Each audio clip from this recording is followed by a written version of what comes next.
अब नमस्कार।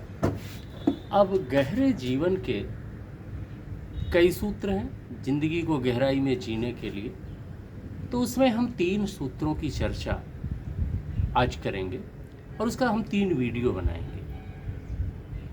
असल पर एक बच्चा जब बाहर रहता था, यह बघेलखंड की बात है मध्य प्रदेश में, तो उसकी माँ कई बार कुछ शब्द उनसे बोला करती थी और वो बहुत गहरे विचार हैं। सुनने के लिए तो आप उसको उपहास में उड़ा सकते हैं, लेकिन बात बहुत बड़ी है। और उन 3 चीज़ों को अगर हम फॉलो करें तो निश्चित रूप से हमारे जीवन में गहराई आए। तो पहला विचार उस थॉट्स को में से हम लेते हैं। चिल्लात रहा था पन्ना वाले दादू ओह गाड़ी में बैठ जाए अगर तुमका पन्ना जाएगा है। यहाँ एक माँ घर से बाहर जाते हुए अपने बेटे को समझाती है, जहाँ जाना है वहाँ के लिए जो बस है उसके लिए बस स्टैंड में ऐसी आवाज़ लगती रहती है, अपने लिए यथा बस में बैठ जाना। ये बहुत बड़ा दर्शन है। इसे समझने से जीवन की गहराई समझ में आ जाएगी। मतलब साफ है, आपको अपनी मंजिल अगर पता है तो वहाँ पहुँचने के लिए सद्गुरु चिल्लाता रहता है। ज़रूरत है उसकी आवाज़ सुनने की एवं सुनकर उसकी बात मानने की, उसको गुनने की, साथ ही पहचानने की एवं मानने की। तो जीवन का गोल हमें पता होना चाहिए। अगर यह हो गया तो सतगुरु चिल्ला चिल्ला कर बुलाता है, वहाँ पहुँचाने का माध्यम बनता है। सुनकर उसे मानने की एवं उस राह पर चलने की ज़रूरत होती है।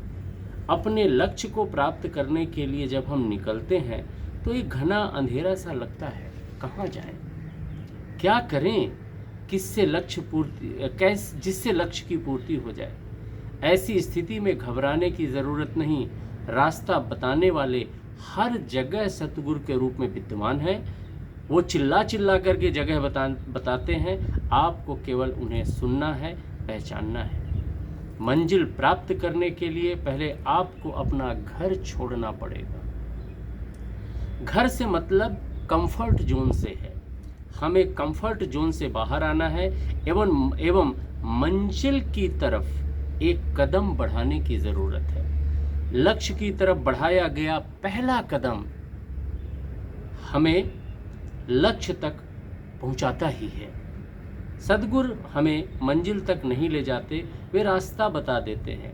कई बार ऐसी जगह बैठा देते हैं जिसके चलने पर हम मंजिल तक पहुंच जाते हैं। रास्ता सद्गुरु बताता है एवं चलने के लिए प्रेरित करता है, पर चलना तो स्वतः ही पड़ता है। रामचरितमानस में जामवंत एक सद्गुरु के रूप में हैं।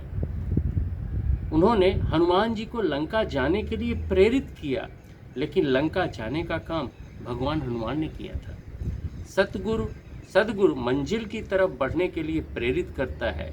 उसकी प्रेरणा उत्साह से भरती है, परंतु चलना स्वतः ही पड़ता है। ऐसा भी हो सकता है सद्गुरु हमें जीवन लक्ष्य हासिल करने में उचित साधन में बैठा दें एवं उसे प्रेरित भी कर दें, लेकिन हम बीच में उतर जाएं। मतलब बस में हम बैठ गए, बस कहीं रुकी और कोई बस स्टॉप पड़ा और वहाँ पर हम उतर गए, रास्ता डाइवर्ट हो गया। तो निश्चित रूप से मंजिल से भटकने का या थोड़ा देर से पहुंचने की संभावना बढ़ जाती है। बात और है कि किसी अन्य माध्यम से मतलब फिर वहाँ कोई सद्गुरु मिलेगा, वह बस पकड़ सकते हैं एवं तीव्र माध्यम को लेकर हम मंजिल तक फिर भी समय से पहुंच सकते हैं। लेकिन एक बात तो निश्चित है कि मंजिल तक पहुँचे बगैर अगर हम किसी जगह रुके तो परेशान होना निश्चित है। बस अगर हमने अपनी छोड़ दिया जिसमें हम बैठे हैं तो दूसरी बस पकड़ना पड़ेगा, फिर वही तरीका, टिकट लो, मतलब परेशान हम निश्चित होंगे। यहाँ भी हताश होने की ज़रूरत नहीं। मंजिल की पहचान है तो वहाँ पहुँचने के लिए सतगुरु फिर रास्ता, माध्यम सब बनाएगा। जीवन की मंजिल हासिल करने की तरफ जब हम चलते हैं तो कई छोटी छोटी लालच बाधाएं हमें घेर लेती हैं, जिनसे हमें पार पाते रहना होता है। किसी बस स्टॉप में अगर बस रुकी तब मन बदलने के लिए समोसा, पकौड़ी, फ्रूट जूस, जो भी खाना पीना है उसे हम ग्रहण कर लें, लेकिन जैसे ही बस चले हमें उस बस में बैठ लेना होता है। ज़िंदगी में अगर हमें अपनी मंजिल की तरफ चलते चलते कहीं रुक जाना पड़ा, जो किसी कारण से भी हो सकता है, उस समय कुछ अच्छे विचार, कुछ अच्छी पुस्तकों का खुराक देकर अपने आप को दृढ़ रखना चाहिए एवं जैसे ही समय आए मंजिल की तरफ बढ़ लेना चाहिए। हम समाज में रह रहे हैं, वहाँ कई विचार के, कई तरह के लोग रहते हैं जो बाधाएं खड़ी करेंगे ही। कई बार बेवजह भिड़ने की कोशिश भी होती है और ऐसा होना स्वाभाविक भी है, क्योंकि हर व्यक्ति अपने मंजिल को पाने की, अपने लक्ष्य को पाने की कोशिश करता है। वास्तव में जीवन का लक्ष्य ही व्यक्ति को महान, साधारण, उत्कृष्ट या निकृष्ट बनाता है और यह लक्ष्य ही संपूर्ण सामाजिक उत्पाद का कारण है। कई बार ये लक्ष्य, सबके लक्ष्य अलग अलग हैं, तो ये सामाजिक उत्पाद का कारण भी बनता है। क्योंकि ऐसा भी हो सकता है, एक चोर का लक्ष्य चोरी करना है, आतंकवादी का लक्ष्य आतंक फैलाना है, इसी ढंग से और कई भी, और संत का लक्ष्य समाज को सुखी करना है।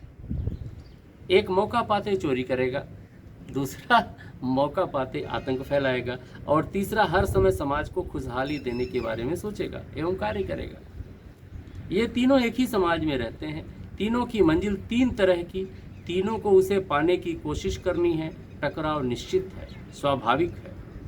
हमें अपने मंजिल की तरफ सद्गुरु द्वारा प्रेरित रास्ते की तरफ चलते रहना है। संपूर्ण सामाजिक घटनाओं का सहज स्वीकार, सहज प्रतिकार, सहज विचार एवं सद्व्यवहार द्वारा अपने आप को अपने लक्ष्य की तरफ अग्रसर रखना होता है, अन्यथा मंजिल के तरफ की यात्रा आनंददायी नहीं होगी। चल पड़े हैं तो उतरना तो ठीक नहीं है, मतलब बस में अगर बैठ के हम चल पड़े हैं तो बीच में उतरना ठीक नहीं है।